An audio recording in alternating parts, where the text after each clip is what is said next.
Shalom, shalom. Again, I just finished reading Maccabees, right? 11 through 15, right? Showing you how Israelites were in a gentile state of mind. They were back then not called gentile. They were known as Hellenistas. They were Hellenized, okay?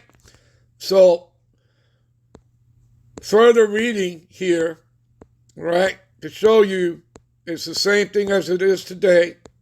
Go down here to verse 41 and 42. What does it say? Moreover, King Antiochus wrote to his whole kingdom that all should be one people. See that? NWO, New World Order. You see that? You get that, people? And everyone should leave his laws, right? Give up your freedoms. So all the heathen agreed according to the commandment of the king. You see that? Including who? Including those Israelites that were following the ways and customs of the heathen. And again, what can you tie to this? All right? Galatians 3:28, right? Where it tells you that there's neither Jew nor Greek. How come there's neither Jew nor Greek? Because they're Israelites. We just proved it. We just read it. Reading verses, right? First Maccabees 11 through 15. Okay? You understand? That they made a covenant with the heathen. Okay? They were following the ways and the customs of the heathen, the ordinances. Sound familiar to you? Sound like modern day? Yes, it is. Except you're not called Hellenists today. You're called Gentiles. Okay? You Negro, Latinos, and Native Americans. All right? So you see, it's not difficult to understand. Give me a minute.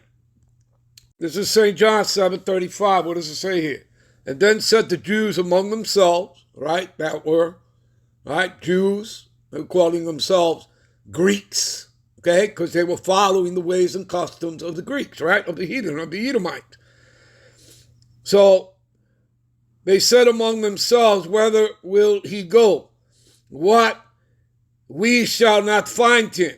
Will he go into the dispersed among the Gentiles and teach the Gentiles? And again, this is talking about who? This is talking about Apostle Paul, okay?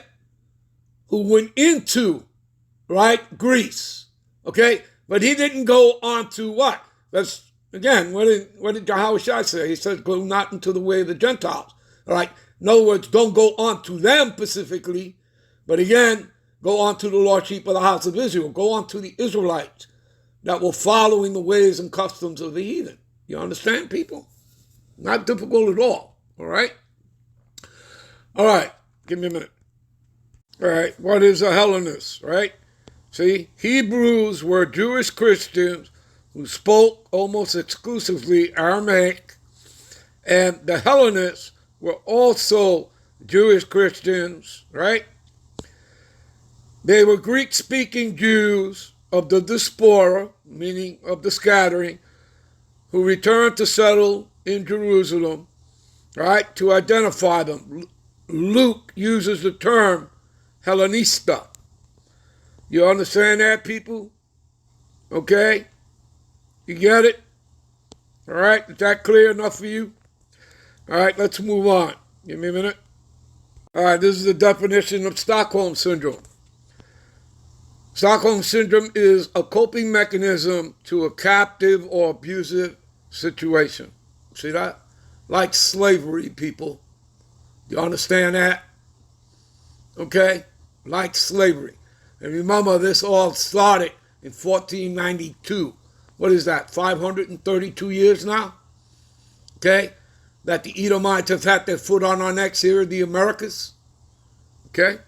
That's why 2/3 of our people are destroyed mentally, okay, and spiritually. People develop positive feelings toward their captives. You see that? And their abusers over time. I would say 530-something years, yeah. Yeah, you see it? This condition applies to situations including child abuse, coach, athlete abuse, relationship abuse, and see, sex trafficking, right? We know they control all that shit and drugs and everything else. Give me a minute. This is Romans 11 and 1 and 2. And I say then, have God cast away his people? God forbid, for I also am an Israelite of the seed of Abraham, of the tribe of Benjamin. This is Apostle Paul, all right? God hath not cast away his people which he foreknew. You see that? He's assuring you. All right, and I already read you Malachi 3 and 6. All right? The Lord never changes. Therefore, you sons of Jacob are not consumed. All right? You're not destroyed. All right? Give me a minute. All right, this is Isaiah 41, 9 and 10. Thou whom I have taken from the ends of the earth, and called thee from the chief men thereof, meaning the elect, said unto thee, thou art my servant, I have chosen thee, and not cast thee away. See that? Fear thou not, for I am with thee, and be not dismayed, for I am thy God power, and I will strengthen thee, I will help thee, and I will uphold thee with thy right hand of my righteousness, which is who? Who's his right hand? Yahushua Wahamashiach. All right, give me a minute. All right, and for further understanding, people, you guys can go hit another precept. All right, to back up what I just said, you can go to Jeremiah 31 and read from verse 35 to 37. All right? Okay, basically what it means is the sun, the stars, the moon, and all that is still in existence, which proves that the Israelites are still here. Okay? Anyway, Romans 9, 3 and 4. All right? My kinsmen according to the flesh, who are Israelites, to whom pertaineth the adoption, the glory, and the covenants, both first and second. Again, go to Jeremiah 31, 31, or you can go to Hebrews 8, chapter 8 to 10. And it'll tell you the same thing. All right? And the giving of the law. We already proved that. We started that with the lesson. Psalms 147, 19 and 20. All right? Prove that, all right, that the Lord is only dealing with the nation of Israel, Jacob, and of the servants of the Most High and the promises. Who are the promises given to? All right, Abraham, onto Isaac, and onto Jacob. Let's jump down here, verse 7 and 8. What does it say? Neither because they are the seed of Abraham are all the children, right? Because Abraham had 8 sons. Did the blessing go to all 8 sons? No, it only went to Isaac, his second born. And then Isaac had 2 sons. Did it go to both? No. It went on to Jacob, not onto Esau.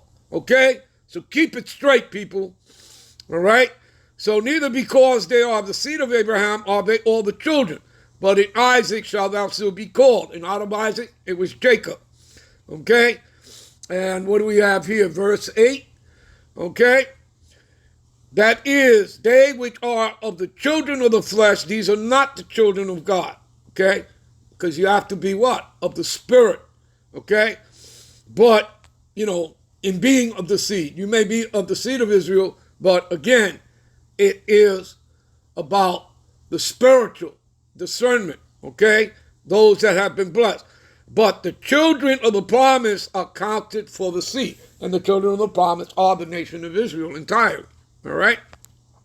Okay, no other nation. Give me a minute.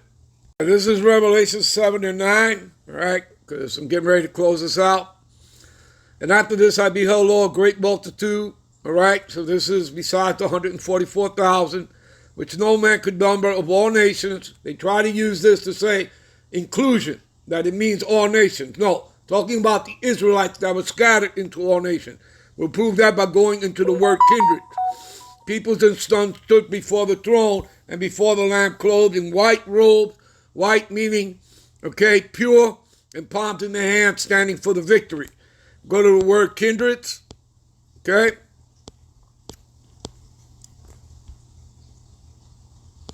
You see what it says here? Tribe. In the New Testament, all persons descending from one of the 12 sons of the patriarch of Jacob. So how does that include every nation? No, it's talking about the Israelites that were scattered into those Gentile heathen nations. You understand too? So they may be referred to as being Gentiles, but they're Israelites because they are the seed of Israel. I'm out, people. Hope you edified. Shalom.